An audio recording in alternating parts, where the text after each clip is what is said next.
dulu ya. Bisa nggak diterangin lagi dulu? Bisa terang. Saya terang itu saya terang nggak bisa. Kok malah bilang lagi?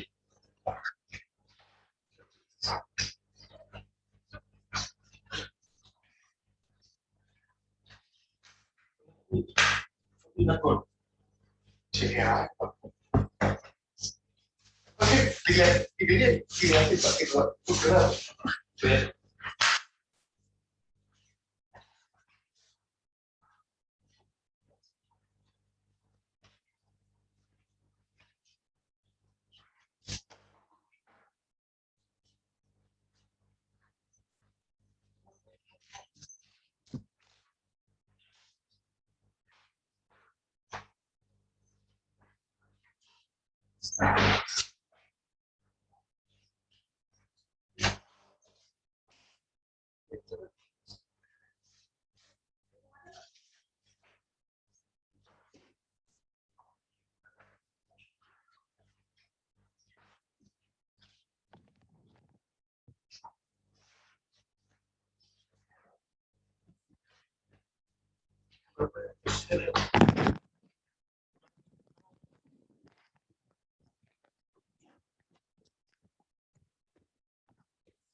PNS Budi Satria, Budi Satria, Budi Satria. Kasih lagu-lagu mungkin? Enggak. Kasih lagu-lagu? Enggak. Nunggu staff? Enggak.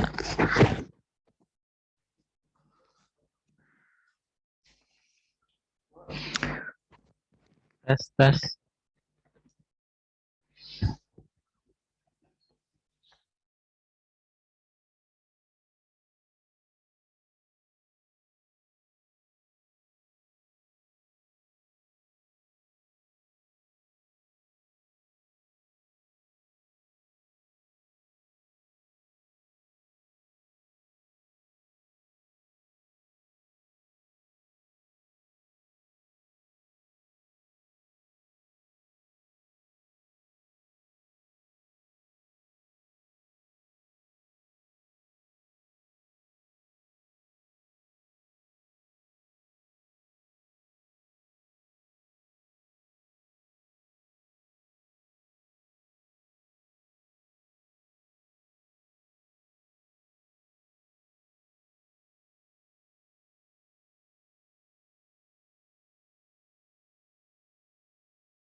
sambil ngobrol aja.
Nangis turu.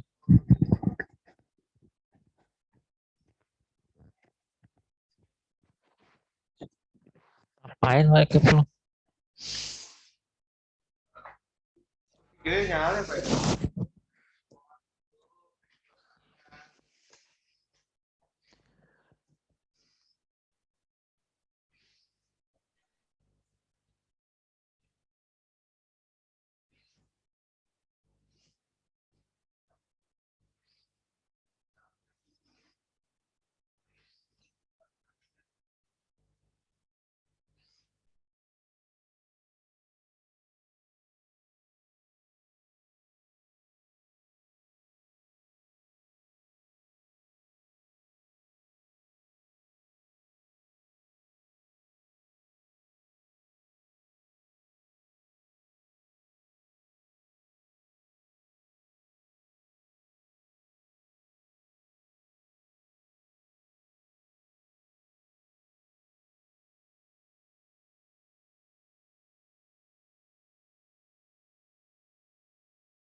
Halo, Halo, Dokter, izin Dokter. gimana udah siap belum? Sampun Dokter. Ini sama dokter muda ya, semua ya?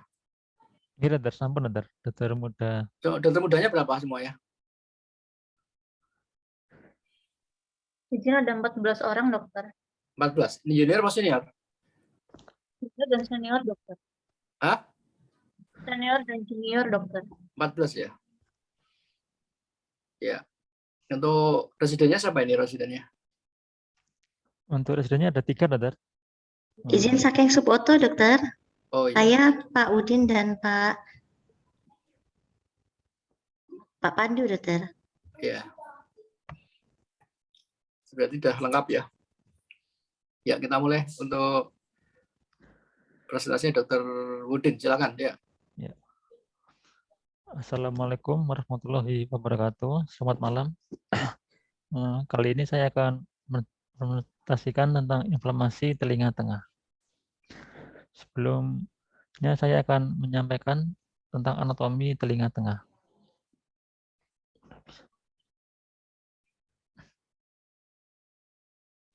Nah, secara umum telinga dibagi 3 bagian, yaitu telinga luar, telinga tengah, dan telinga dalam. Pada kali ini telinga dalam terdiri dari kavitas tympanicum, membran timpani, tuba eustachian, dan mastoid air cell system.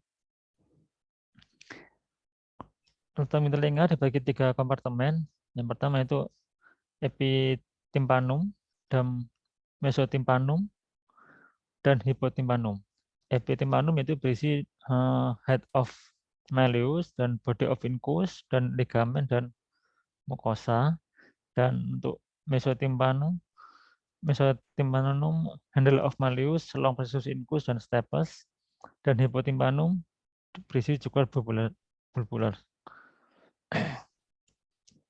Nah, kemudian ada middle ear cleft, di mana di tulang mastoid ada maksud air cell, itu berhubungan dengan telinga tengah lewat aditus, dan kemudian berhubungan dengan tuba eustachius.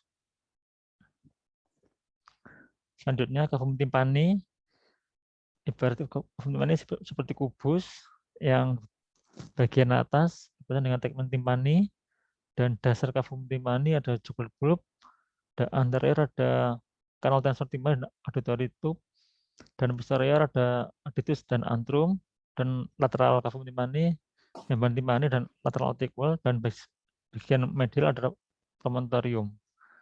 Isi dari cavum tympani yaitu adalah tulang pendengaran dan 2 otot, yaitu tensor tympani dan tympanic plexus, dan mucosal fold dan pembuluh darah. Berikutnya adalah membran tympani. Membran tympani ada bagian anterior dan posterior. Sebentar, Dr. Udin. Sebelumnya tadi saya lihat dulu. Izin, Dokter. Sebelumnya. Nah, coba ini tadi dua muscle ya apa? Muscle apa aja? Tensor tympani dan apa? Dan tympanic Dua. plexus, Dokter. Plexus tympani, Dokter. Plexus tympani itu muscle toh. Otot toh. Seperti tendon, Dokter. Tendon. Plexus of tendon ini beda. Yang bener lah, ini dari mana Anda mengambil referensinya?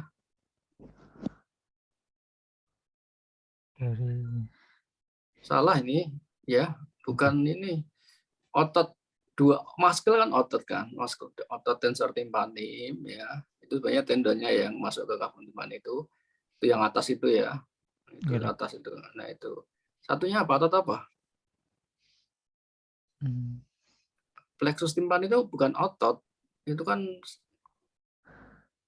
saraf tuh, itu saraf tuh. Apa? Yang benar apa? Otot yang ada di situ selain tensor tympani. Biar nggak keliru nanti. Tensor Siapa yang tahu?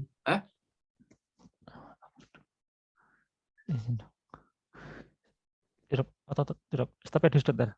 Izin, dokter. Hah? Stapedius. Otot stapedius Oke. diganti nanti ya. Ototnya Oke, bukan izin, otot dokter. tympanic plexus tuh anyaman-anyaman saraf itu di promotorium itu. Ya terus diganti nanti biar nggak salah. Oke, siap, Terus dokter. Anatomi telinga berikutnya adalah membran timpani, yaitu dibagi ada kuadran anterior dan posterior, dan ada vas fascido dan pas membran. Kok pas membran? Pas fascido dan pas tensa.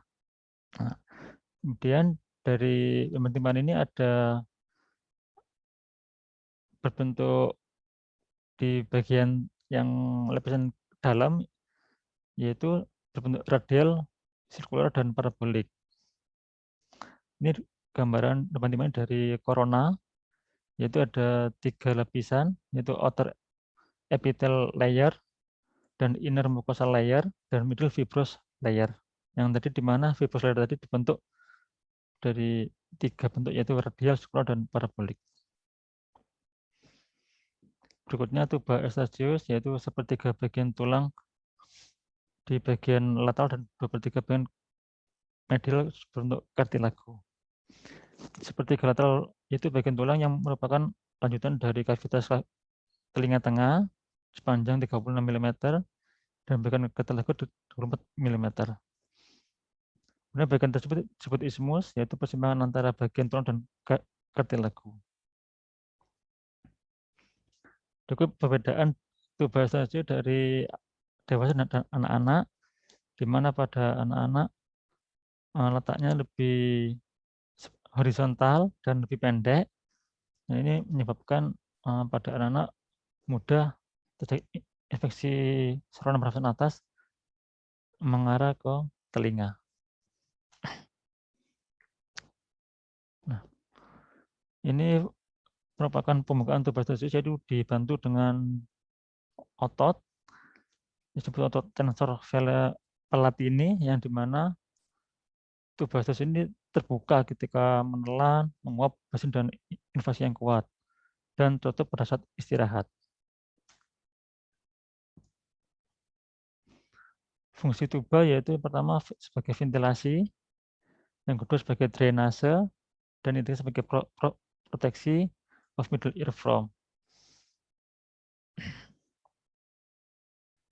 Nah, ini gambaran dari tuba eustachius lewat endoskopi, di mana ujung medial elevasi tuba yaitu torus tubarius merupakan kumpulan lifoid di atas torus, yaitu Gerlach tuba tonsil, dan posterior perotorus yang disebut fossa Rosenmuller.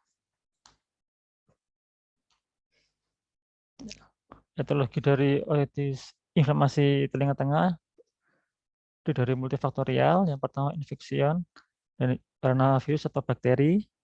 Yang kemudian host faktor yaitu alergi, imunologi, gender, race, age, dan genetik, dan faktor berfungsi yang lain. Kemudian dari anatomi tuba eustachius dan cleft palate, dan environmental faktor yaitu daycare dari merokok dan berat badan atau obesitas. Ya, ini patofisiologinya diawali dengan oksituba yang berupa seperti fungsional dan mekanik. Mekanik terbagi dua, yaitu secara intrinsik dan ekstrinsik. Intrinsik bisa karena inflamasi, virus, bakteri, atau alergi, dan ekstrinsiknya bisa karena hipertrofi adenoid dan karsinoma nasofaring. Berikutnya yaitu gangguan pada inflamasi telinga tengah. Yang pertama, otitis media akut atau disebut dengan OMA, yaitu otitis media akut ditandai dengan onset yang cepat dari tanda dan gejala peradangan di telinga tengah yang disertai dengan efusi di telinga tengah. Dan inflamasi meliputi bulging timpani, eritema, dan perforasi akut timpani dengan otore. Insiden tertinggi pada OMA terjadi pada usia 6-11 bulan. Bila onset terjadinya episode OMA yaitu pertama kali sebelum usia 6 bulan atau 12 bulan. Hal ini menjadi predikator yang kuat untuk terjadinya rekurensi. Nikupnya itu berdisposisi pertahanan tubuh terganggu, sumbatan tuba eustachius, infeksi saluran nafas atas, bentuk anatomi tubuh dan alergi. Nah, ini patogenesis dari oma yaitu gangguan fungsi tuba yang terjadi tekanan negatif di telinga tengah dan terjadi transudasi cairan hingga supurasi. Stadium oma ada 5. Yang pertama stadium oklusi tuba, hiperemis atau presupurasi, yang ketiga supurasi, yang keempat perforasi, dan terakhir resolusi. Gejala yaitu keluhan dan gejala klinis tergantung dari stadium tersebut. Gejala klinis yang paling utama adalah rasa nyeri di dalam telinga atau otalgia, iritabilitas, dan demam. Untuk tata laksananya tergantung dari stadiumnya. Jika stadium oklusi diberikan obat tetes hidung atau hasil efedrin 0,5% dan antibiotik. Dan stadium presupurasi bisa diberikan analgetik, antibiotik, golongan ampicillin dan penisilin, dan obat tetes hidung. Stadium supurasi diberikan antibiotik dan obat simptomatik. Dapat juga dilakukan merikotomi bila membran timani menonjol atau bulging, membran timani masih utuh untuk mencegah perforasi. Yang terakhir, stadium perforasi diberikan H2O2 3% selama 3-5 hari dan diberikan antibiotik yang adekuat. Komplikasi dari oma yaitu abses suprarestal, meningitis, dan abses otak. Berikutnya otitis media efusi atau disebut dengan OME. Ya, otitis media dengan efusi OME definisinya adalah inflamasi telinga tengah yang ditandai adanya cairan di kavum timpani tanpa adanya gejala dan tanda infeksi telinga akut. Namanya itu serus otitis media, mucoid otitis, non-suppuratif otitis media, glue-ear, allergic otitis media. Diagnosisnya itu berdasarkan evidence base. Yang pertama otoskopi pneumatik yang sangat direkomendasikan, dan yang kedua timonometri itu pilihan ditandai dengan tipe B. Kemudian talaksana pada OME, watchful waiting, itu anak tanpa risiko ditunggu 3 bulan dari mulai onset efusi atau saat diagnosis dibuat. Untuk medikamentosa, antibiotik dan steroid selama 14 hari untuk mempercepat resolusi. Yang kedua, antihistamin dan dekongestan masih belum tidak efektif, dan imunoterapi spesifik sebatas hasil penelitian tanpa kontrol. Tindakan pembedahan yaitu timpanosintesis atau insersi timpanostomi tube atau pemasangan pipa gromet. Timpanosintesis adalah mengambil sekret dari telinga tengah untuk pemeriksaan mikrobiologi. Untuk mengirotomi adalah melubangi membran timpani untuk mengeluarkan sekret di telinga tengah. Yang terakhir itu otitis media supuratif kronik atau disebut dengan OMSK. Definisi adalah infeksi kronis pada telinga tengah dengan perforasi membran timpani dan sekret yang keluar dari telinga tengah lebih dari 2 bulan secara terus-menerus atau hilang timbul. Sekret mungkin encer atau kental, bening, atau berupa nanah. Dan OMK riwayat otore kronis lebih dari 2 bulan. Otore bisa terus-menerus atau hilang timbul atau intermittent. Otoskopinya dapatkan perforasi membran timpani. Pada nada murni dapatkan tuli konduktif, tuli campur, atau tuli saraf. Ruang lingkupnya ada 2 tipe OMSK. Yang pertama OMSK tanpa cholesteatoma atau tipe tubotimpanal atau tubomukosa atau tipe aman. Dan yang kedua OMSK dengan cholesteatom yaitu tipe antikontral atau tipe tulang atau tipe bahaya. Seperti ini pada gambar yang sebelah kanan tanpa cholesteatom dan penutup sebelah kiri tampak jaringan granulasi dan cholesteatom yang berwarna putih. Untuk masa penunjangnya yaitu kultur dan tes resistensi untuk menentukan antibiotik yang sesuai, dan foto mastoid posisi sekuler untuk mengetahui perkembangan fermentasi mastoid dan perluasan penyakit, dan CT scan temporal jika perlu dan memungkinkan.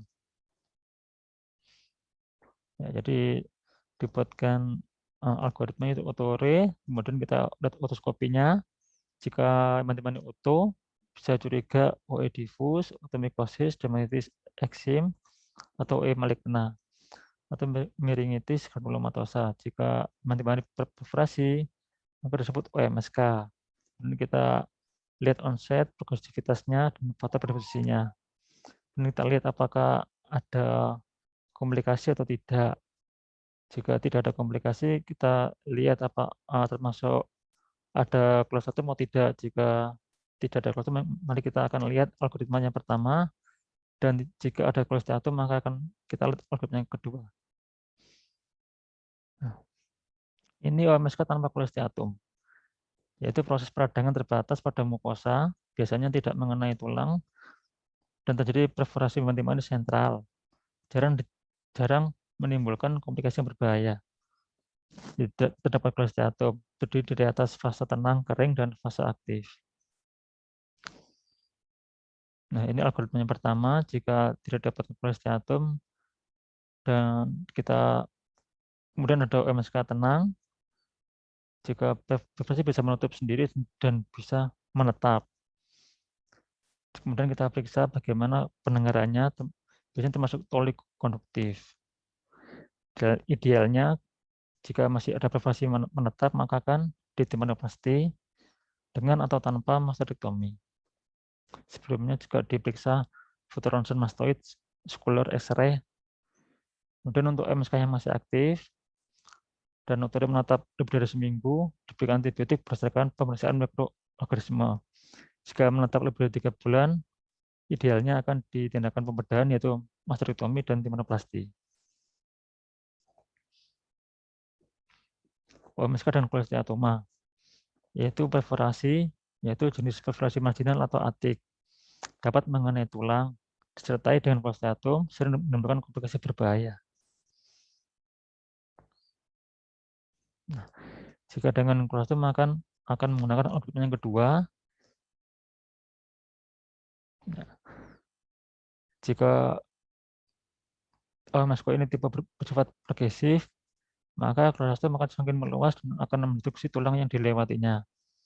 Infeksi sekunder akan menyebabkan keadaan septik lokal dan nekrosis septik di jaringan lunak yang dilalui cholesteatum dan di jaringan sekitarnya.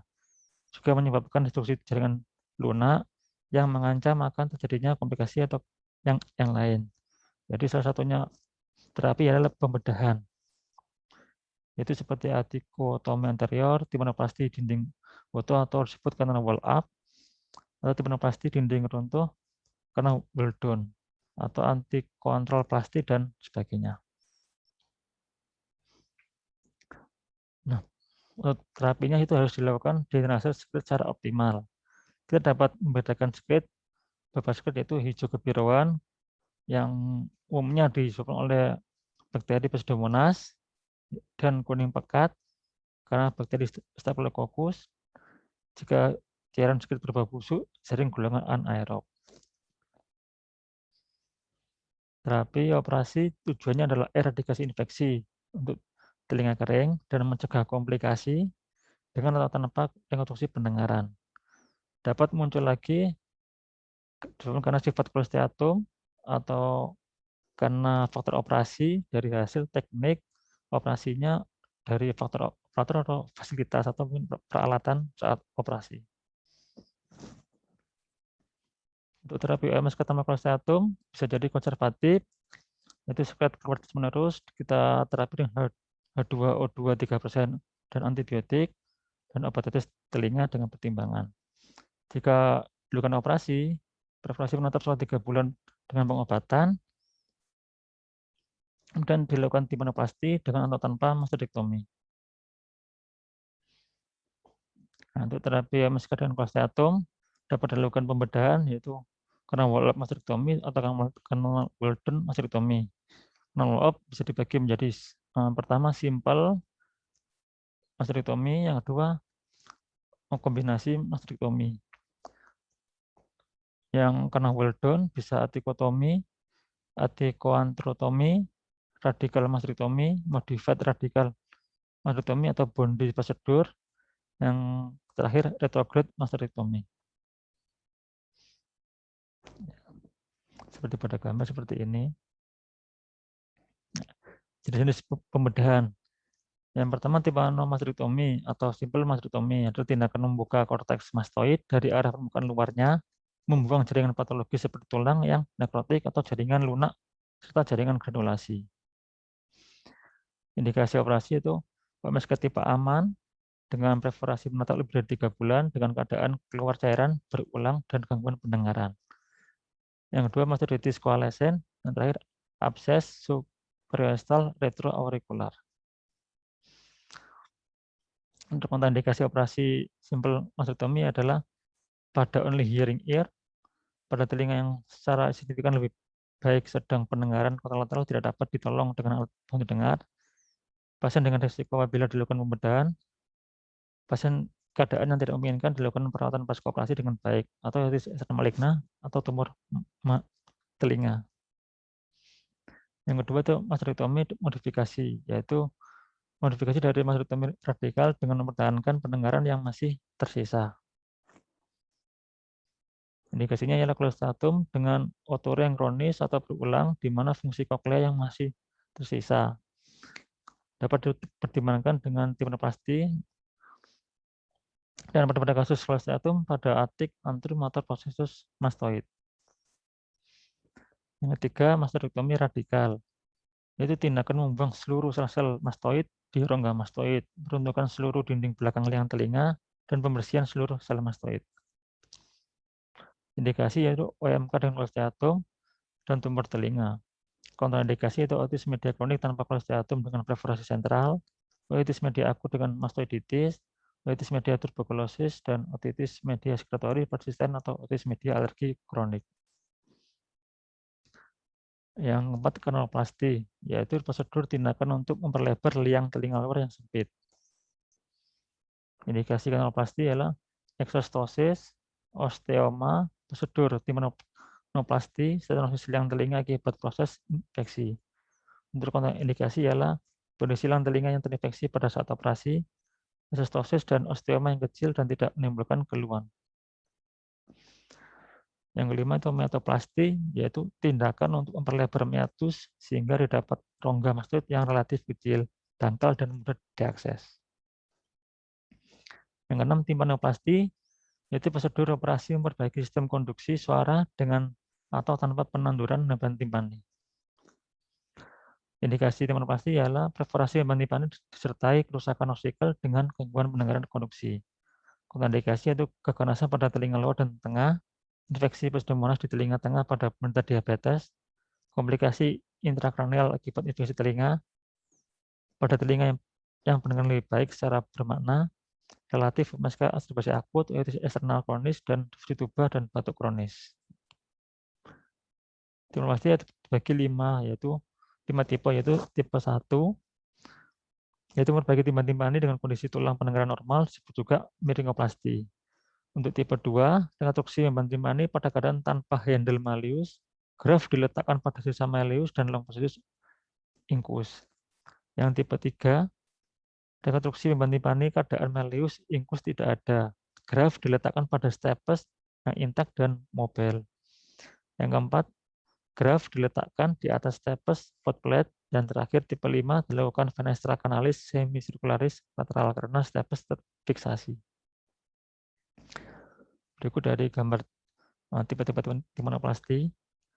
Tipe A adalah gambar timpanoplasti tipe 1, dan B adalah gambar tipe 2, dan C adalah tipe 3, dan D adalah tipe 4, dan E adalah tipe 5. Nah, untuk terapi OMSK dan komplikasi intrakranial, pada umumnya kita akan konsul bedah saraf, dan dapat dilakukan dengan joint operasi dengan bedah saraf, dan dapat dilakukan dengan, jika KU-nya baik, bisa dilakukan dengan bius umum, jika KU-nya buruk, bisa dilakukan dengan bius lokal. Tata laksana OMSK dengan dugaan komplikasi intrakranial adalah dengan antibiotik dosis tinggi, kemudian kortikosteroid, dan sulfametazole dan trimethoprim menggantikan ampicillin pada kasus alergi penisilin. Cephalosporin generasi 3 menggantikan ampicillin dan clompenicol bila demam menetap. Komplikasi dari OMSK ialah yang pertama intratemporal, yaitu seperti mastoiditis, petrositis, parasis facialis, labrinitis, dan tuli saraf. Dan yang kedua, ekstratemporal. Ini dibagi dua, yaitu pertama intrakranial, abses ekstradular, trombobablitis, siklus sigmoid, abses otak, hidrosefalus oticus, meningitis, dan abses subural. Untuk ekstrakranial, disebut abses retroaurikular, abses bisut, atau abses zygomatikus. Seperti pada gambar ini, beberapa contoh komplikasi dari OMSK.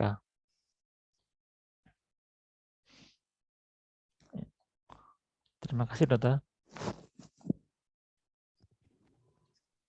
Ya, terima kasih Dokter Udin ya. Ya, Dokter. Ya memang inflamasi telinga tengah ini cukup luas dan memang mayoritas dari infeksi telinga itu ya memang infeksi telinga tengah selain otitis eksterna ya. Kemarin otitis eksterna sudah dibahas oleh Dokter Pandu ya, nggak salah ya kemarin ya. Nah, memang untuk otitis media atau infeksi telinga tengah, inflamasi telinga tengah ini memang sebaiknya enggak nanti dibahas ya enggak satu sesi ya. Ini mungkin nanti dibahas 2 sesi lah mungkin ya. Sesi pertama ini yang kita bahas otitis media akut sama otitis media efusi dulu, kemudian nanti otitis media kronik atau supuratif kronik itu sesi berikutnya. Karena kita bahas otitis media supuratif kronik itu suatu penyakit yang memang banyak sekali yang perlu dibahas ya. Apalagi kalau nanti kita membahas mengenai kolesteat itu nggak akan selesai dalam, sebenarnya nggak bisa selesai 1-2 sesi ya, tapi nanti lain waktu aja kita bahas untuk MSK. Sekarang kita bahas untuk otitis media akut sama efusi dulu ya. Ya memang sudah dijelaskan oleh Dr. Wadin tadi mengenai radang telinga tengah. Pembagiannya banyak ya. Jadi otitis media ini memang suatu infeksi yang mengenai mukosa atau mukoperios dari telinga tengah ya. Kalau Anda bicara telinga tengah pasti udah ini ya, udah secara anatomi telinga tengah sudah tahu ya tadi ya. Organ apa yang terlibat yang di telinga tengah itu yang tadi membran timpani, kemudian kahum timpani, kemudian antrum dan selulis serta tuba. Jadi kalau namanya otitis media ya biasanya keempat organnya akan terlibat ya. Jadi itu otitis media. Jadi kalau ada infeksi atau inflamasi di daerah itu ya namanya otitis media. Itu. Kemudian pembagian ini banyak sekali ya. Pembagian ini banyak sekali. Dari beberapa literatur itu berbeda-beda. Tetapi yang paling sering kita anut ada 3 tadi ya. Otitis media akut, kemudian otitis media kronik ya, supuratif kronik, dan otitis media efusi. Nah, 3-tiganya sebenarnya sifatnya dinamis dan kontinu. Apa artinya? Artinya otitis media ini bisa berubah dari satu jenis atau tipe ke jenis yang lain. Jadi otitis media akut bisa menjadi otitis media kronis. Nah, kalau dalam perjalanannya Anda tahu tadi ya. Kemudian otitis media akut juga bisa jadi otitis media efusi. Ya toh? Nah, otitis media kronik sebenarnya juga bisa menjadi otitis media efusi. Asal ada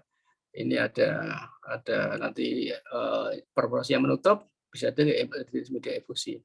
Kemudian otitis media efusi juga bisa jadi otitis media kronik ya. Jadi ketiganya itu kalau kita gambarkan suatu segitiga itu saling panahnya itu saling bolak-balik ya.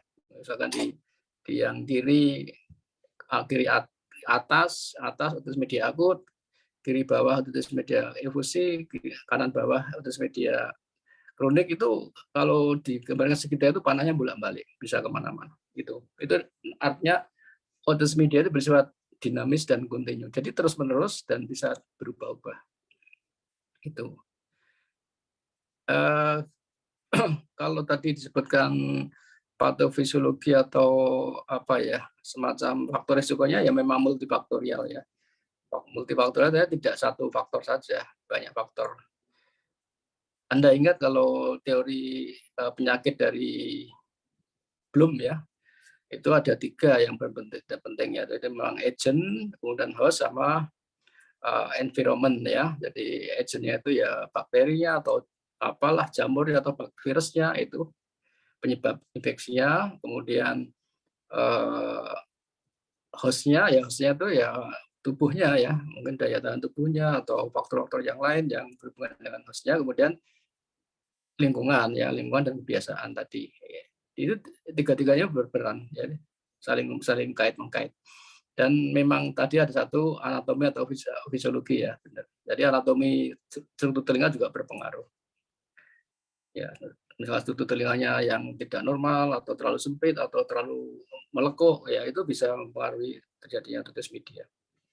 Jadi ketiga faktor itu saling kait-mengkait ya, tidak bisa hanya satu faktor saja. Gitu.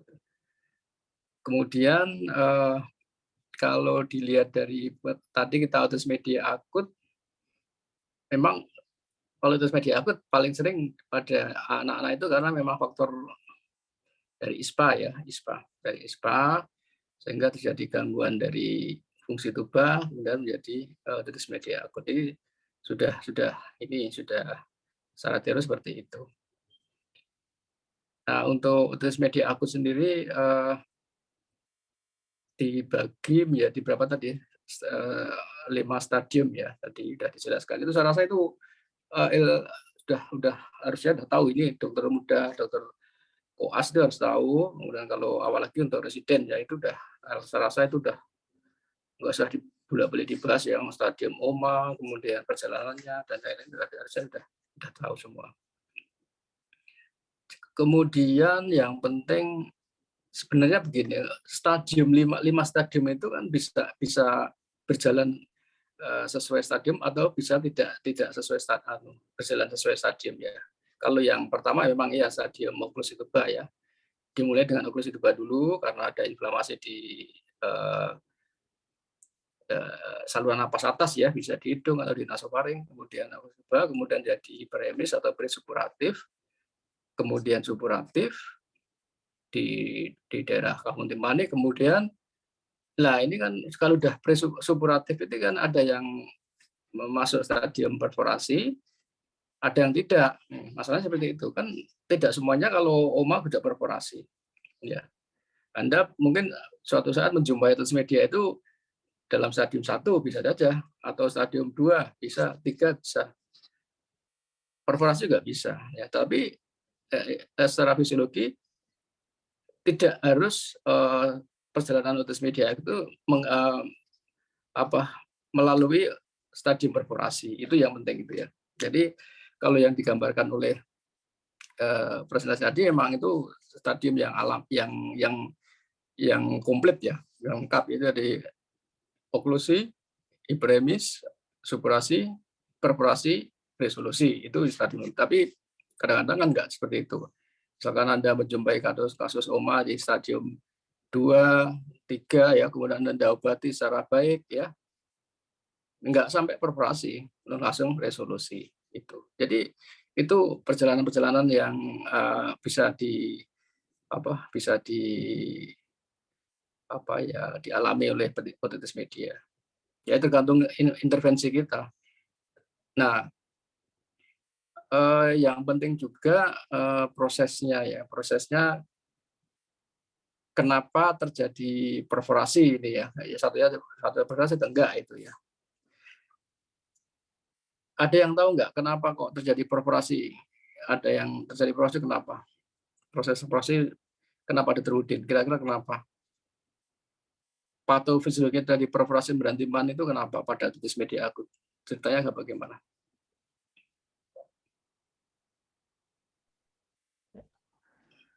Ya, izin untuk menjawab, dokter. Pada stadium OMA, pada teman-teman terjadi perforasi karena sebelumnya di situ membrana timpani terjadi bulging atau tertekan ke arah medial, kemudian di situ terjadi peradangan dan terjadi pertumpukan cairan, dokter, di membrana timpani, di kafum timpani yang dimana dia dapat mendorong memban timpani hingga terjadi perforasi, dokter. Coba dijelaskan secara runtut ya. Secara runtut artinya proses terjadinya perforasi pada memban timpani seperti apa? Secara runtut. Jadi sebelumnya akan didahului terjadi dari gangguan tuba Eustachius, di mana fungsi tuba tidak bisa fungsi dengan Ya, itu kan baik. tadi ya itu stadium oklusi ya. Pertama memang stadium 1 dulu ya. Kemudian stadium 1 jalan terjadi presupurasi. Artinya presupurasi apa? Atau hiperemis apa? Di mukosa telinga tengah terjadi peradangan. Nah, dari peradangan itu akan membuat produksi cairan, dokter. Cairan dari peradangan tersebut, dan ini menumpuk pada kavum timpani, dokter. Ya, kalau presupurasi belum jadi supurasi ya, baru premis ya. Jadi baru peradangan, inflamasi di daerah mukosanya ya. Anda harus ini Anda kembali ke basic inflamasi apa yang tadi pada inflamasi akut ya. Kan Anda tahu namanya inflamasi akut terkait dengan apa? Rubor, kalor, dolor dan lain-lain itu sama terjadi di mukosa telinga tengah ya. Jadi kalau proses inflamasi itu apa yang terjadi di situ karena ada agentnya, bakterinya atau virusnya atau apapun di situ ya, nah, atau benda asing. Nah, kemudian terjadi proses dari tubuh sebagai mekanisme untuk mengeliminir bakteri atau agent tadi. Ini namanya proses inflamasi. Apa yang terjadi di situ? Ya tadi proses-proses tadi terjadi reaksi dari tubuh untuk apa tadi ya, bereaksi terhadap bakteri tadi menghasilkan sitokin proinflamasi, terus zat inflamasi, terus kemudian mendatangkan apa leukosit ataupun limfosit, neutrofil dan lain-lain ke daerah mukosa telinga tengah. Itu proses-proses radang biasa ya. Jadi Anda harus belajar biomolekulernya juga, apa yang terjadi kalau ada proses inflamasi di situ lah. Yang sekarang yang terkena di daerah mukosa telinga tengah di situ. Ya otomatis kalau terjadi proses inflamasi kan terus kemudian akibatnya ya tadi hiperemis, ya dolor, kalor, rubor dan lain-lain tadi. Itu terjadi di telinga tengah pada stadium presupurasi. Kemudian stadium berikutnya apa? Setelah presupurasi. Supurasi, dokter. Supurasi itu apa artinya? Terjadi penumpukan cairan, dokter, di situ. Ya, kenapa ada di penumpukan cairan di situ? Karena tadi dari proses inflamasi tadi, dari semua itu menimbulkan sekret atau cairan musin, dokter. Dan ya, terjadi apa yang terjadi itu apa tuh di daerah mukosa telinga tengah itu apa yang menghasilkan musin itu apa? Sekret apa musin atau sekret yang bersifat muko itu apa? Di situ terdapat sel globet, dokter. Sel apa? Sel goblet. Yang benar sel apa?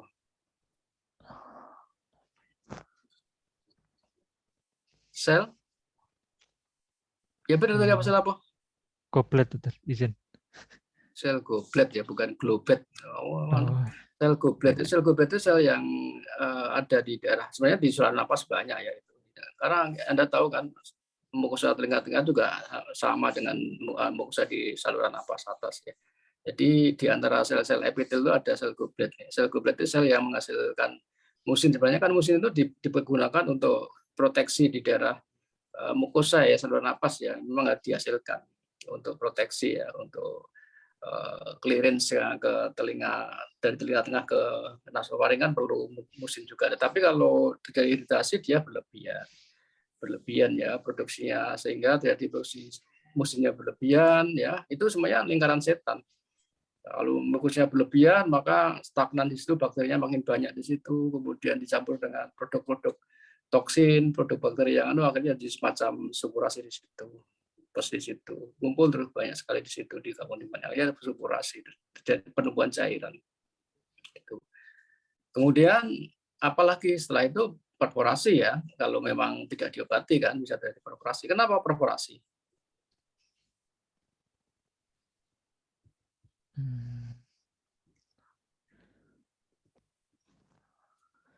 Tadi kamu bilang apa? Ya karena ada penumpukan cairan, di situ terdapat bakteri, yang di mana bakteri itu dapat merusak lapisan membrana timpani, dokter. Merusak biar, maksudnya merusak biar. Destruksi, dok. Destruksi, maksudnya destruksi biar. Dari sifat-sifat bakteri tersebut. Tekanan, dok, tekanan ke MT, dok. Nah, ya pikiran itu jangan loncat-loncat lah. Jadi pikiran itu yang istilahnya kalau yang runtut loh, jangan destruksi, terus tekanan, ya itu bingung jadinya. Yang runtut itu apa tuh? Jadi kalau mau menjelaskan suatu mekanisme yang runtut, yang Jadi bisa diurut itu loh. Jadi dari tekanan dari cairan itu akan menekan membrana timpani, dokter. Menekan, kayak Ya. kita bayangkan semacam balon itu ya, di balon terus Oke. kemudian ada cairan di dalam kan, menekan, terus akhirnya balonnya meletus, dor gitu ya, terus pecah gitu ya. Gitu ya, itu kira-kira gitu ya. Iya. Jadi akhirnya bolong berlubang itu kan membrana timpani, karena ada tekanan dari membrana timpani, dari cairan di karbon timpani ya, hingga menekan membrana timpani ya, akhirnya lama-lama nggak kuat tekanannya, itulah akhirnya berlubang gitu toh. Maksudmu seperti itu? Iya. Benar nggak, Dokter Pandu? Atau ada punya ini lagi, ada punya pendapat lain, boleh aja. Ini kan namanya juga ini ya, pendapat bisa saja beda-beda. Apa kalau menurut kamu apa, Dokter Pandu? Iya, dokter, saat terjadi itu kan terjadi tekanan negatif di mana terjadi penumpukan cairan di membran di telinga tengah. Nah, cairan itu dia ini akan mendesak untuk mencari jalan keluarnya, dok. Nah, penekanan pada jalan penekanannya itu ke bagian yang paling ke arah membran timpani. Nah, dari membran timpani semakin menekan di membran timpaninya, akibatnya terjadi pembuluh darahnya tidak lancar yang bagian membran timpani yang menyebabkan lapisan membran timpaninya menjadi rusak, dokter. Terjadi perforasi. Ya. Terus kalau Dokter Marisa gimana? Pendapat Dokter Marisa gimana? Pendapat Marisa ada nggak? Jadi dokter, jadi dari tekanan pos di kavum timpani itu apabila tidak berkurang, maka pada membran timpani akan nekrosis, dokter. Pada daerah yang nekrosis itu akan terjadi ruptur dari membran timpaninya, dokter. Jadi takutnya ada nekrosis ya. Iya, dokter. Nekrosis, tekanan, nekrosis gitu ya. Tekanan dari pers, nekrosis, kemudian perforasi gitu ya. Ada titik tangkapnya di situ ya. Oke, dokter. Jadi kalau dokter jadi tekanan, kemudian pecah, kemudian pembuluh kapilernya terjadi iskemi, kemudian pada membran timpani akan terjadi nekrosis, dan pada daerah yang nekrosis ini menjadi daerah yang lebih lembek dan lebih mudah untuk terjadi ruptur, dokter. Ya, jadi intinya itu karena iskemik, tekanan iskemik ya. Ada yang punya pendapat lain mungkin dari KUAS? Ada nggak kira-kira pernah baca di literatur atau yang lain mungkin ada pendapat, mungkin ini nggak apa-apa. Ini namanya ilmu kan kadang-kadang banyak versinya. Ada yang punya pendapat dari dokter muda. Ini kan OMA itu kan kompetensi dokter umum ini. Dokter umum itu mandiri bisa melakukan. Ada yang punya pendapat, monggo silakan.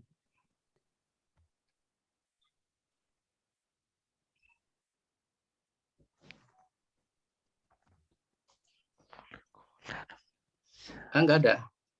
Ya, jadi gini, memang kalau apa ya, pendapat ya secara umum itu ya orang itu atau kita itu mengira ya perforasinya itu karena seperti yang dijelaskan oleh Dokter Udin tadi, desakan dari cairan di kafum timpani makin lama makin besar, mendesak, telinganya jadi tertahan kayak balon itu, lama-lama nggak kuat, pecah, berlubang gitu. Tapi sebenarnya bukan seperti itu, ya, tidak seperti itu.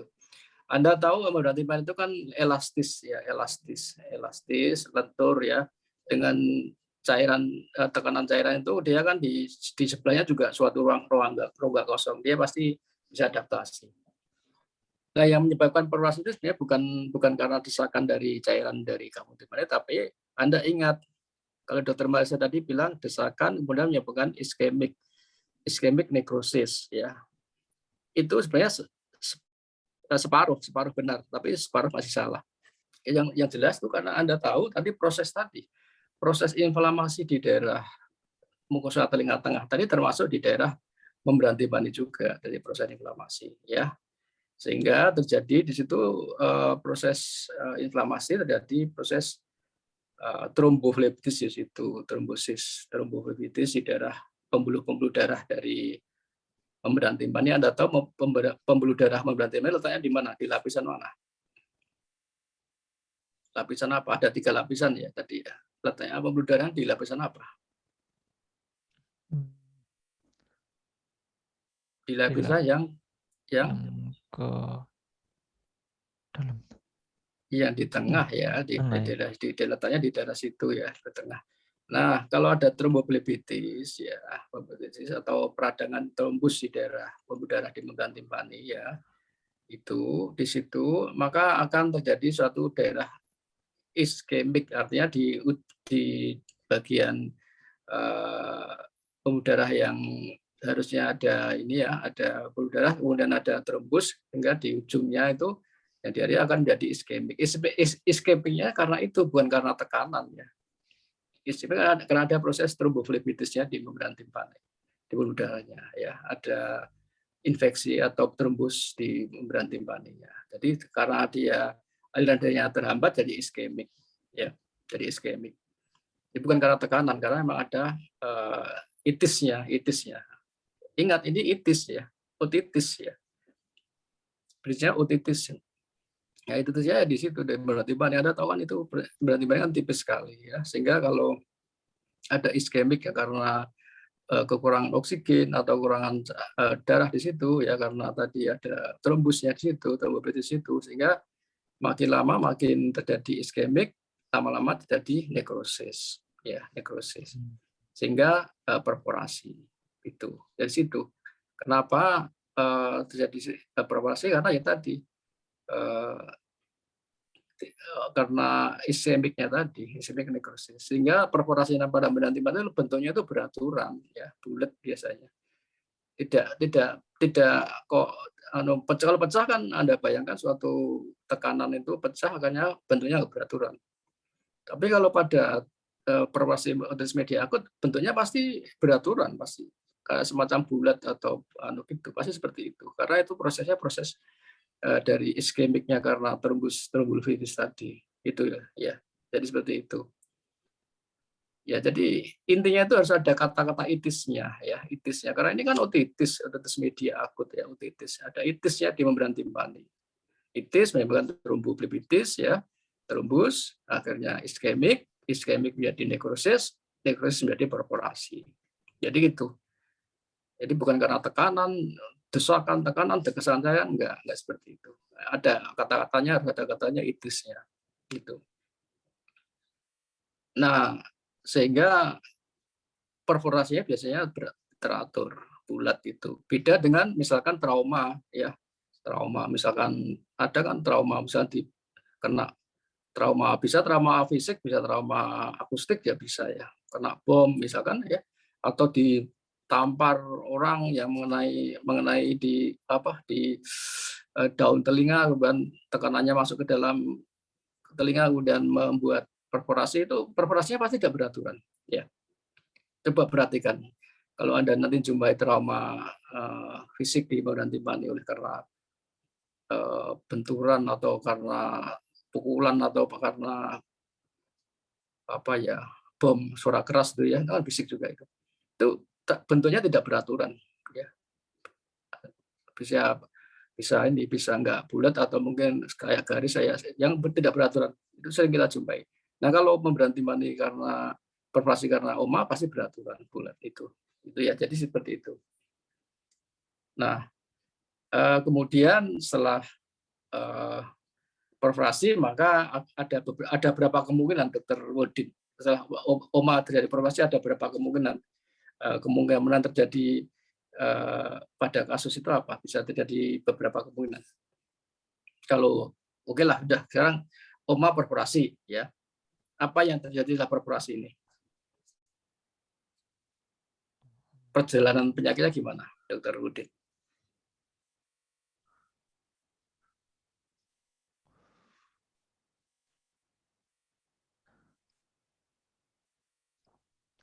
Perjalanan perforasi pada oma setelah terjadi perforasi maka membran timpani dapat menutup kembali, dan jika dapat menutup maka akan disebut stadium resolusi. Tetapi menutup kembali tidak sempurna seperti sebelum perforasi, karena pada menutupnya membran timpani itu hanya dua lapisan yang dapat menutup, yaitu lapisan yang ada di outer epithelial layer dan inner mucosal layer. Untuk yang middle atau fibrous layer tidak dapat menutup kembali, sehingga pada otitis media akut jika kita diperiksa dengan otoskopi dapat kita temukan gambaran sikatrik pada membran timpani. Izin, Dokter. Ya, itu kemungkinan pertama ya. Jadi setelah beroperasi kemudian diobati ya, kita obati secara baik, kemudian perforasinya menutup sempurna ya, meskipun dalam arti sempurna dalam tanda petik ya, tidak artinya dalam tadi kamu sebutkan tidak seperti membran timpani yang itu, tapi tergantung luasnya ya, tergantung luasnya. Kalau memang luas memang sikatrik ya, tapi kalau kecil sekali kurang dari 3 mili itu bisa nutup ya, tergantung luasnya dan berapa lama ini ya perforasinya. Kalau rata-rata kalau perforasinya otitis media akut seperti itu pulih sempurna, sembuh sempurna ya. Pengalaman kita itu sembuh sempurna. Karena rata-rata perforasi membran timpani itu waktu oma itu kecil karena memang nggak terlalu gede. Kalau kronik dah gede ya. Itu bisa sembuh sempurna. Hampir tidak menyisakan sikatrik ya. Hampir tidak menyisakan sikatrik. Kalau kecil kurang dari 3 mili itu pasti nggak ada sikatrik ya. Tapi kalau besar memang ya. Jadi ada kemungkinan pertama memang dia sembuh sempurna. Diobati, perforasinya nutup, sudah sembuh sempurna. Itu. Kemudian apa? Kemudian yang lain apa? Perjalanan dari otitis media akut. Kemudian yang lain jika tetap perforasi dan menetap, maka akan terjadi otitis media kronik, Dokter.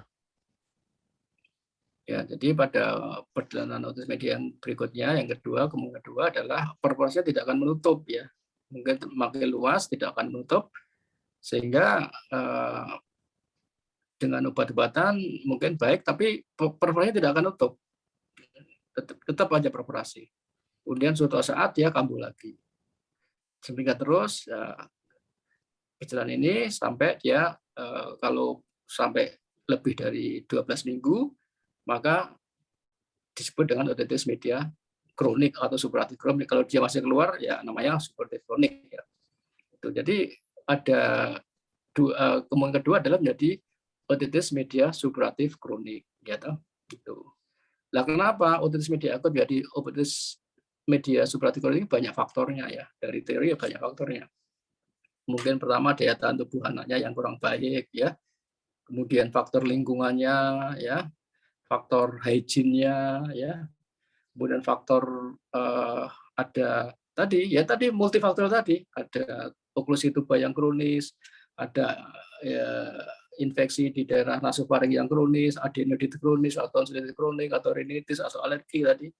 Kemudian ada faktor yang lain, misalkan agentnya, ya, agentnya yang virulen, ya, sehingga tidak sembuh sempurna. Kalau tidak sembuh sempurna dengan perforasi yang menetap, maka disebut otitis media supuratif kronik. Ya. Jadi tidak semuanya OMA perforasi menjadi otitis media supuratif kronik. Ya. Hanya sekitar berapa persen lah dari OMA itu menjadi OMSK, ya 10-15% saja. Jadi ini faktornya banyak gitu ya. Ya jadi gitu.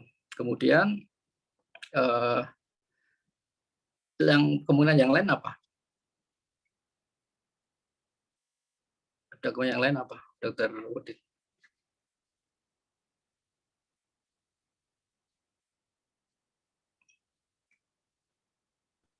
Apa menjadi apa? Bisa jadi komplikasi, dokter. Komplikasi.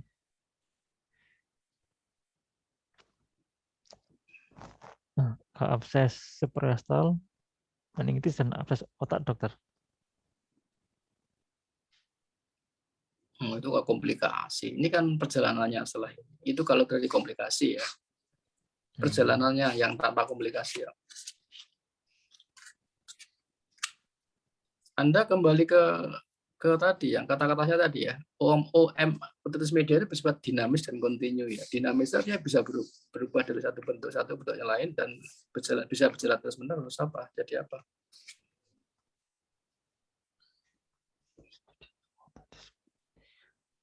Kontinu.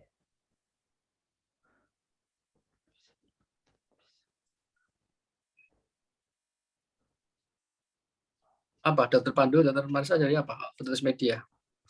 Bisa jadi apa otitis media? Nah, izin dokter, Ya. mungkin selanjutnya dapat menimbulkan suatu gejala sisa, dokter, menjadi otitis media serosa apabila membran timpani bisa menutup kembali, namun sekretnya masih menetap di dalam membran timpani, dokter. Ya, jadi ada kemungkinan lain ya. Baik otitis media dengan perforasi maupun non perforasi ya, artinya dia stadium yang perforasi maupun stadium supurasi ya, belum terjadi perforasi itu bisa berlanjut tidak sembuh sempurna ya. Berlanjut jadi apa? Ya tadi kalau dia perforasinya menutup tetapi menimbulkan gejala atau menimbulkan tanda sisa berupa cairan di dalam kafum timpani yang terus-menerus tidak hilang, jadi otitis media efusi. Atau kalau dia tidak perforasi, belum sampai perforasi, klinisnya membaik, ya, tanda-tanda akutnya membaik, tapi menimbulkan tanda atau gejala supurasi yang terus-menerus meskipun tidak ada gejala akut. Itu namanya otitis media dengan efusi. Jadi bisa. Dan rata-rata pada anak-anak dengan otitis media akut itu banyak yang setelah otitis media akutnya sembuh menjadi otitis media efusi, banyak, sangat banyak. Ya. Cuma tidak terdeteksi saja. Ya, jadi cairan dalam rongga telinga tengahnya tidak hilang langsung. Ya. Nah, dalam perjalanannya ini nanti bicara otitis media efusi ya. Karena otitis media efusi rata-rata itu dari otitis media akut yang tidak sembuh sempurna ya. Artinya secara akut dia sembuh, tapi dia menimbulkan gejala sisa atau tanda sisa supurasi, timbulnya di cairan di dalam rongga telinga tengah. Ada efusi di dalam telinga tengah. Seperti itu. Tetapi secara penelitian ini efusi atau otosis media efusi dari otosis media akut itu rata-rata 80-90% akan sembuh sendiri, akan hilang sendiri supurasi dengan berjalannya waktu. Oleh karena nanti waktu pembahasan otosis media efusi ada istilah namanya watchful waiting tadi ya, ditunggu ya. Karena pada anak-anak dengan otosis media efusi ya, kalau kita pas mendiagnosis OME ya, pada anak-anak yang tidak menimbulkan gejala berat dalam pendengarannya, ini secara rekomendasi tidak harus langsung diterapi dengan pipa ventilasi atau dengan terapi yang lain, tapi cukup dengan watchful waiting tadi, ditunggu selama 3 bulan. Karena secara penelitian ya 80-90% OME yang disebabkan oleh OMA tadi kan resolusi spontan dia. Ya, jadi seperti itu. Jadi karena tadi kita ingat perjalanan dari otosis media itu bisa dinamis dan kontinu tadi ya, dari OMA menjadi OME. Bisa. Dan rata-rata seperti itu. OME itu dari OMA rata-rata.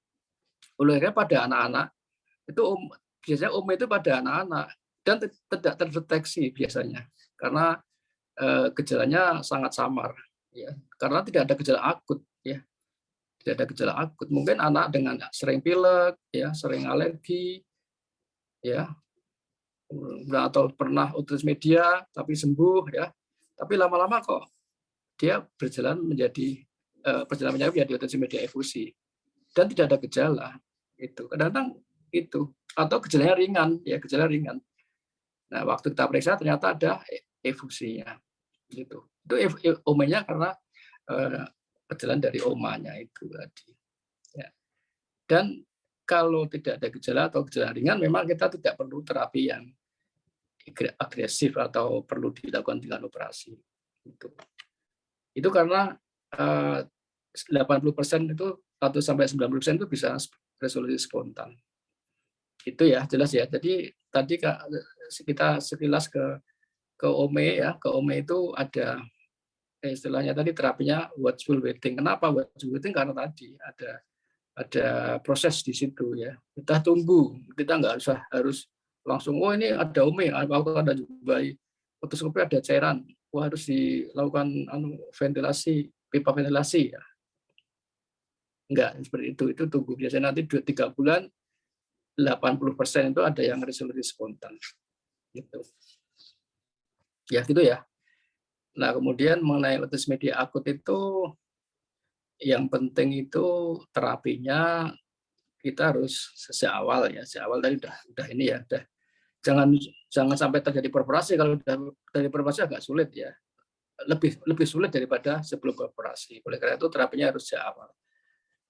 Kalau sudah terjadi perforasi ya sama manajemennya dengan toilet bukan diberikan antibiotik itu. Tetapi kalau sebelum perforasi ada beberapa terapi ya, yang jelas dengan antibiotik, dengan analgesik, dengan dekongestan, ya itu udah tahu semua itu ya. Nah sekarang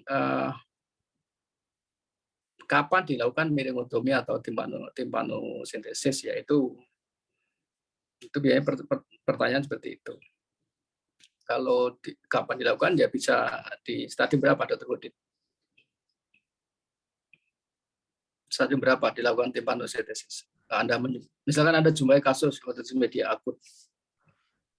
Kira-kira kapan dilakukan timpanosintesis? Dapat dilakukan timpanosintesis pada stadium supurasi, dokter. Supurasi ya, stadium berapa itu? Stadium 3, dokter. Berapa? 3. Supurasi. Okay. Supurasi ya, yang lebih ya memang yang paling tepatnya pada supurasi ya. Okay. Dan biasanya itu timpanosintesis itu pada keadaan stadium supurasi yang disertai dengan gejala klinis yang berat ya, ekstrim ya.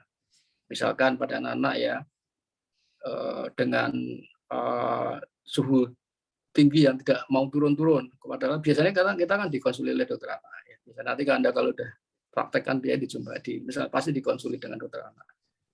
Udah diberi obat antibiotik yang udah kuat ya dengan intravena dan lain-lain kok nggak turun-turun ya. Terus malah kadang-kadang sampai kejang anaknya ya, kejang-kejang atau mungkin gejala-gejala toksik yang lain. Nah, kalau di otitis media akut, ya Anda harus melakukan timpanosintesis kalau dia stadium supurasi. Karena biasanya kalau tidak dilakukan timpanosintesis itu gejala-gejala itu nggak akan hilang-hilang. Ya, demamnya nggak mau turun, terus kejangnya juga masih terus. Ya. Tapi begitu sudah dilakukan, biasanya langsung resolusinya terjadi. Ya, langsung demamnya turun, anaknya jadi enak, merasa nyaman dan lain-lain.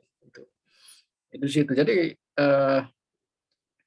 memang sekarang dengan antibiotik yang bagus sekarang ya, Bapak itu kadang-kadang tindakan timpanosintesis menjadi berkurang ya, karena dengan cukup antibiotik yang kuat dari awal, maka gejala-gejala yang tadi toksik tadi berkurang sekali ya, karena sejak awal sudah diberikan antibiotik yang bagus.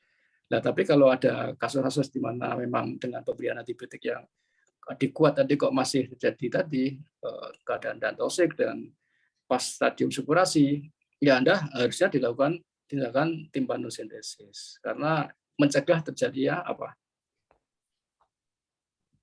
Mencegah terjadinya perforasi spontan. Perforasi. Ya, kalau dari perforasi spontan itu penyembuhannya bukan per primum lagi.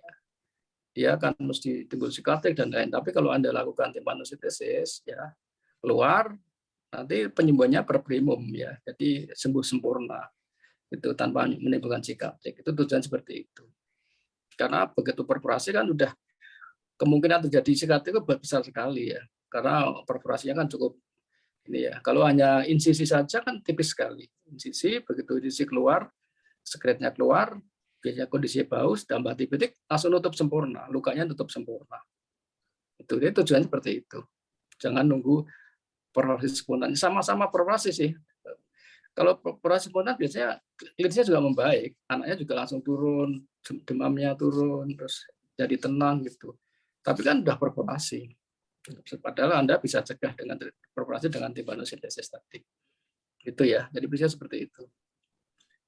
Nah, untuk teknik perforasi timpanosintesisnya kan di kuadran berapa, Dokter Udin? Anda melakukan di kuadran berapa? Di kuadran yang bagian mana melakukan timpanosintesis?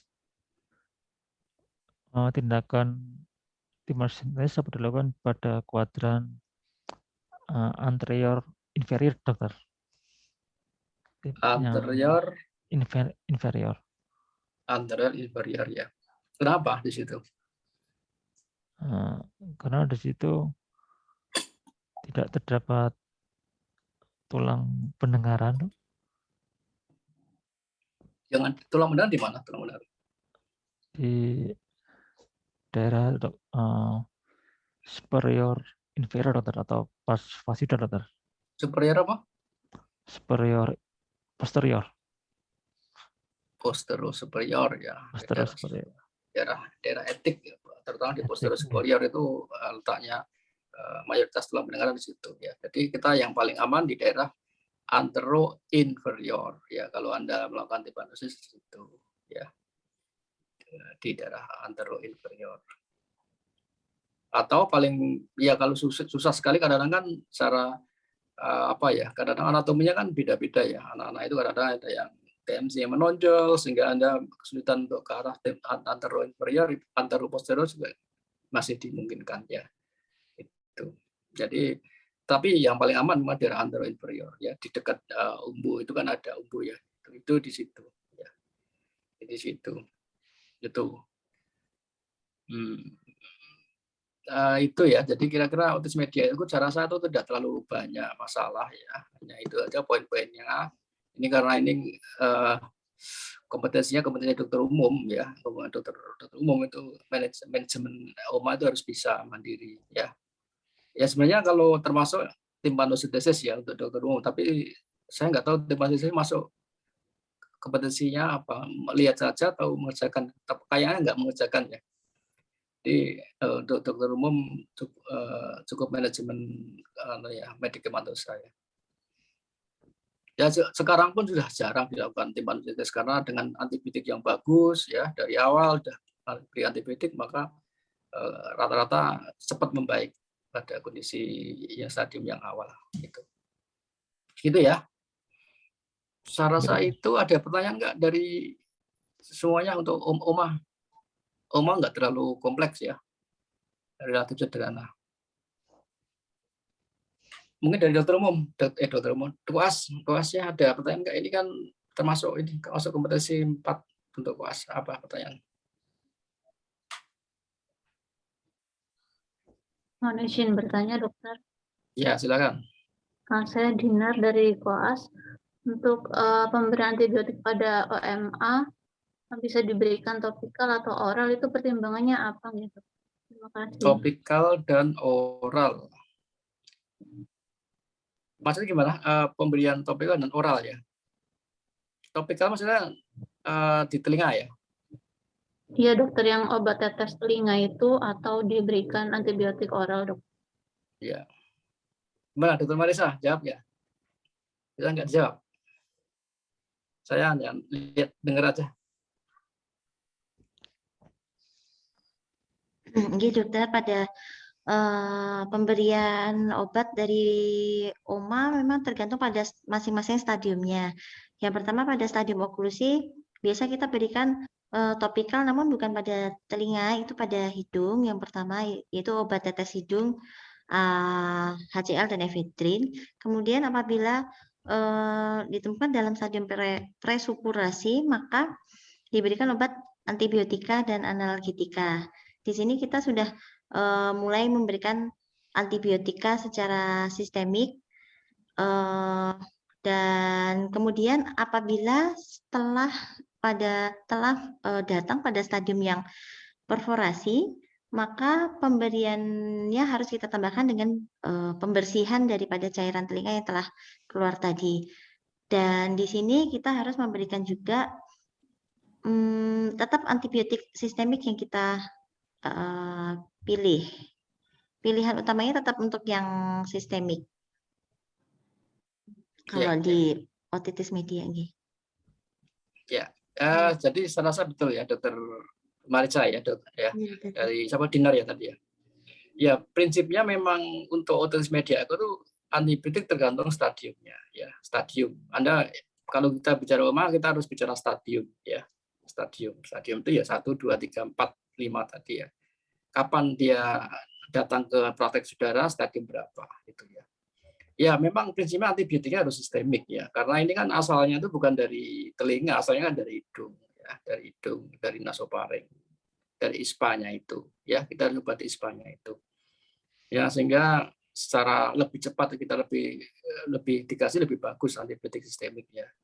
Nah, mengenai yang lain-lain ya karena tadi ada unsur-unsur ya tergantung kausanya apa ya, kalau perlu dikasih dekongestan, dikasih antiinflamasi, mukolytik ya itu diberikan secara ya. Jadi antibiotik tetap sistemik utamanya ya toh. Nah, kalau sudah stadium perforasi ya, artinya udah ada keluar otorenya, itu memang yang paling penting bukan antibiotiknya tapi air toiletnya ya toh. Itu utamanya seperti yang disampaikan Dr. Marisa. Air toilet ya harus dibersihkan. Karena itu biasanya cairannya banyak ya, kental dan lain-lain itu karena dari telinga tengah ya, mukoid ya. Nah, itu bersihkan ya, mungkin dengan disaksen, kemudian diberikan cairan yang lain, prehidrol dan lain-lain ya. Yang penting disaksen, dibersihkan ya. Kemudian boleh kalau Anda mau tambahkan tetes topikal ya boleh saja sih, tapi prinsipnya antibiotik sistemnya harus tetap dikasih ya. Tapi kalau dia sebelum perforasi ya nggak usah dikasih topikal dan untuk apa ya. Misalkan baru perforasi belum masuk premis itu Anda berikan topikal nggak usah, nggak perlu. Ya tetap sistemik saja. Ya toh. Jadi kalau prinsipnya kalau udah perforasi suruh yang penting itu air toiletnya tadi ya, dibersihkan sebersih mungkin. Kemudian baru kalau Anda mau tambahkan topikal ya nggak apa-apa, nggak masalah. Tetapi tetap sistemiknya harus diberikan. Itu ya, jelas ya.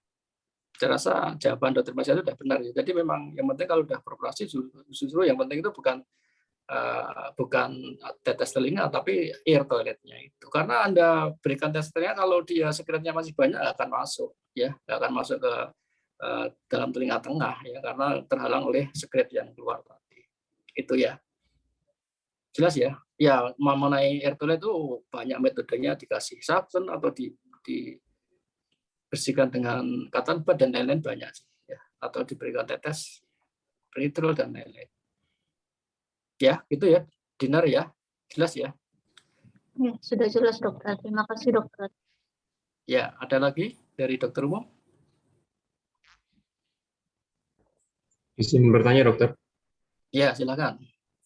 Saya Naras Nama dari Koas. Ingin bertanya untuk penata laksanaannya ini pada kondisi ketika pasien sudah memasuki stadium perforasi, namun belum bisa dilakukan air toilet tadi. Apakah selain diberikan obat penata laksana medikamentosa, apakah boleh diberikan penutup telinga juga atau earplug begitu, dokter? Terima kasih, dokter. Coba diulang lagi, maksudnya stadium apa tadi pertanyaannya? Pada stadium perforasi, dokter, untuk mencegah mungkin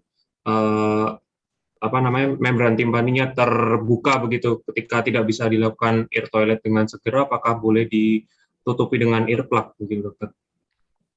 Ya, coba dokter Marisa jawab, nanti saya gimana dokter Marisa?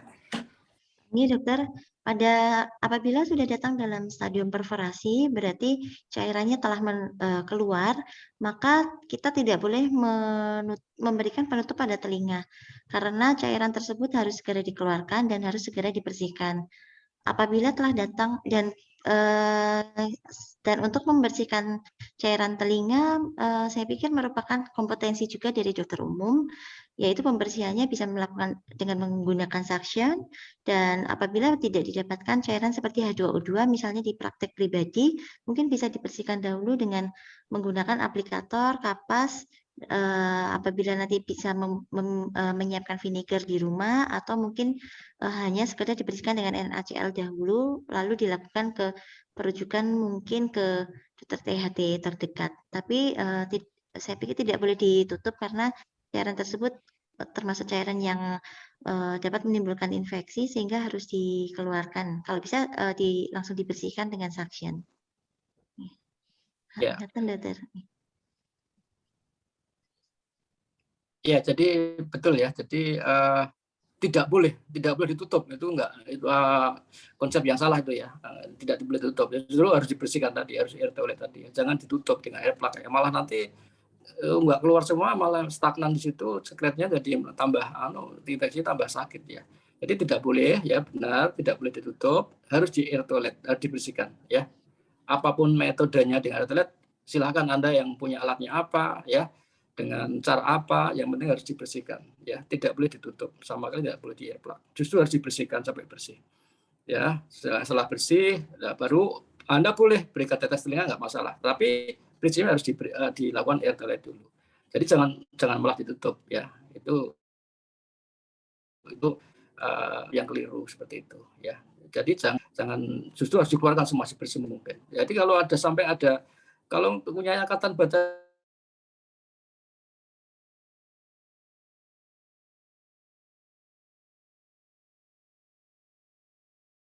ya boleh Pak, nggak apa-apa kalau memang nggak ada alat yang nggak ada alat yang memadai ya, mungkin seperti itu nggak masalah. Yang penting harus dibersihkan telinganya, cairannya itu dengan air toilet tadi ya. Ya itu tergantung inovasi masing-masing saudara-saudara nanti lah seperti itu ya. Gitu. Kalau kadang-kadang kita ke pasien, kalau yang gampang ya tisu yang digulung itu taruh aja dibersihkan di liang telinganya untuk biar sekret itu menyerap ke tisunya tadi ya. Mungkin nggak cuma sekali ya, beberapa kali. Setelah bersih baru mungkin diberikan tetes telinga, bisa jadi seperti itu, nggak masalah ya. Cuma kalau ada anak-anak sulit kan, anak-anak itu sulit. Kalau orang dewasa mungkin lebih bisa ya, tapi kalau anak-anak kan agak sulit untuk seperti itu. Dan otitis media akut kan paling sering pada anak. Dewasa itu ya bisa ada tapi jarang. Rata-rata pada anak-anak otitis media akut. Gitu ya. Ya, saya rasa itu ada tambahan satu lagi tanya kalau memang ada. Ini kayaknya waktunya sampai OMA aja ya. Nanti berikutnya dilanjutkan OME dan OSK ya di sesi berikutnya. Nanti jadwalnya tak lihat dulu lagi kapan. Nah, karena memang otis media ini nggak bisa cuma sekali sesi, ini harus berkali-kali. Karena memang cukup banyak dijumpai. Ada pertanyaan lagi sebelum ditutup? Satu lagi kalau ada, mungkin dari Presiden nggak boleh apa? Izin bertanya, Dokter. Pernah jumpai kasus apa gitu? Mungkin monggo silakan tanyakan. Izin bertanya, itu kan dalam ini kan ada pelaksanaan menggunakan miringotomi dan pemasangan grommet. Kapan menggunakan miringotomi dan pemasangan grommet, Dokter? Ya, pada ototis media akut, coba sekarang model masa nih, saya tak dengerin aja, dan masa dulu jawabnya. Salahnya auto 3 ya. Ya. Oke, Dokter, untuk terapi dari pemasangan grommet atau miringotomi, karena OMA itu awalnya karena gangguan pada fungsi tuba, maka sebenarnya yang terbaik apabila terdapat memungkinkan untuk dilakukan pemasangan grommet, pilihannya adalah tetap melakukan pemasangan grommet.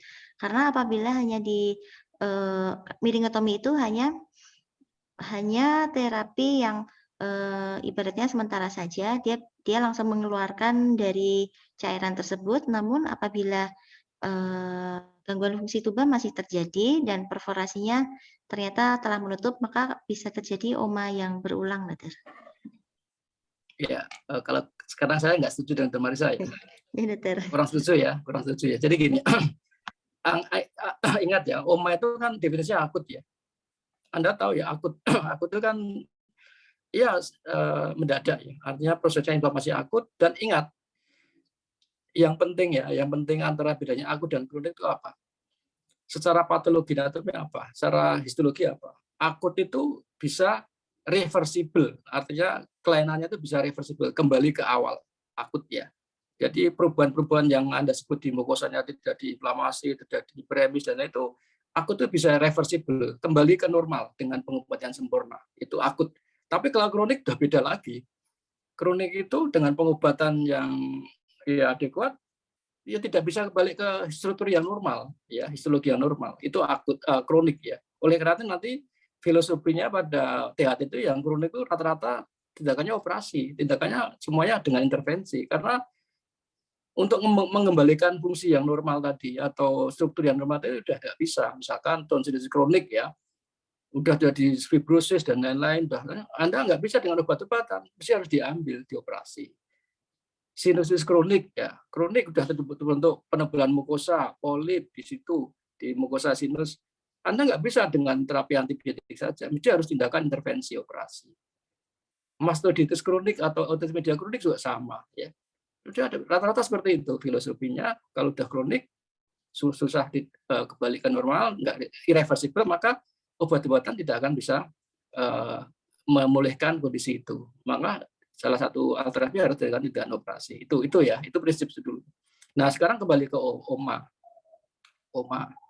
Otis media akut itu kan akut ya, artinya kan kita harapkan dengan intervensi atau pengobatan yang kuat, adekuat, bisa kembali ke normal. Karena ingat, akut reversible ya.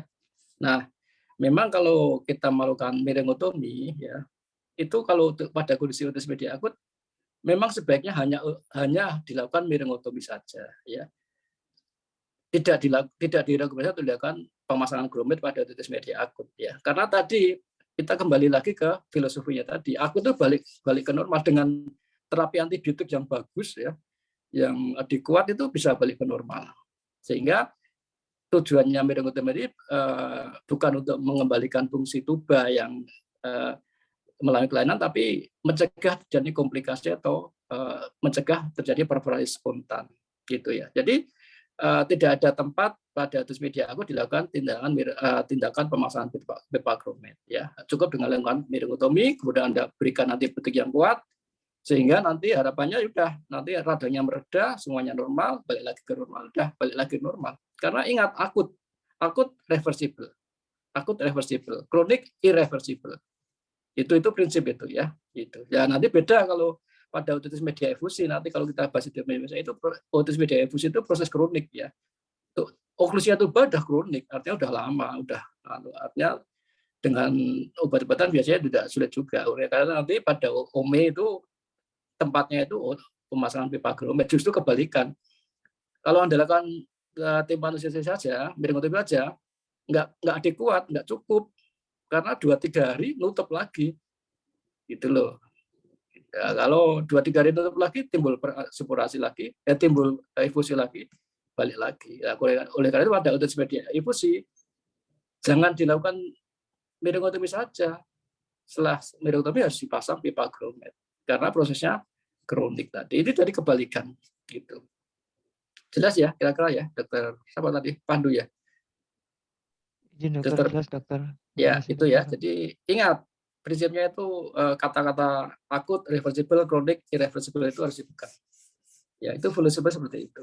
Kalau akut, kalau nggak ada komplikasi ya, cukup antibiotik, cukup terapi konservatif karena reversible. Mukusnya bisa balik ke normal lagi. Kalau kronik, irreversible. Syukur-syukur diberi konservatif baik, tapi rata-rata tidak bisa.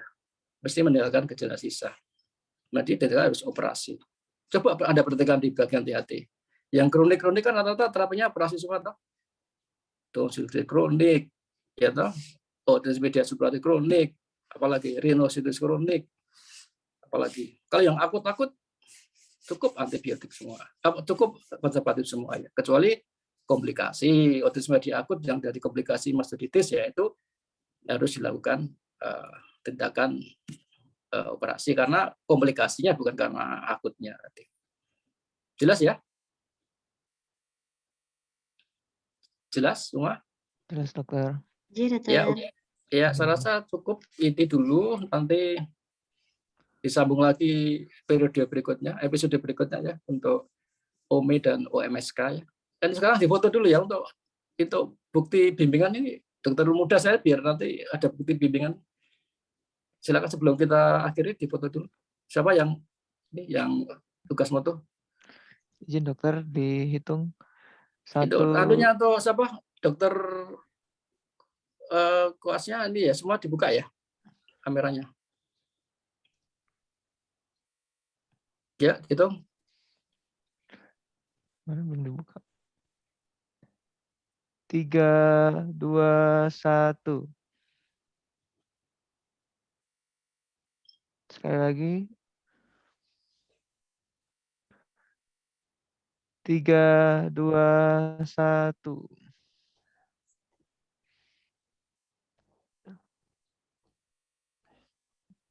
Sudah dokter. Sudah semua ya? Oke, ini ada yang koas yang nggak buka kamera nanti, nggak saya tantangin loh ini nanti. Oke, saya kira cukup. Terima kasih atas perhatiannya. Mudah-mudahan bermanfaat ya bimbingan ini.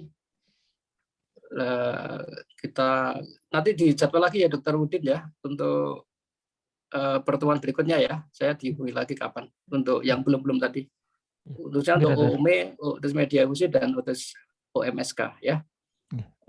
Ya, kita akhiri. Terima kasih atas perhatiannya. Assalamualaikum warahmatullahi wabarakatuh. Waalaikumsalam warahmatullahi wabarakatuh. Matur nuwun, dokter. Ya, sama-sama. Yuk, gitulah. Udah, Pak.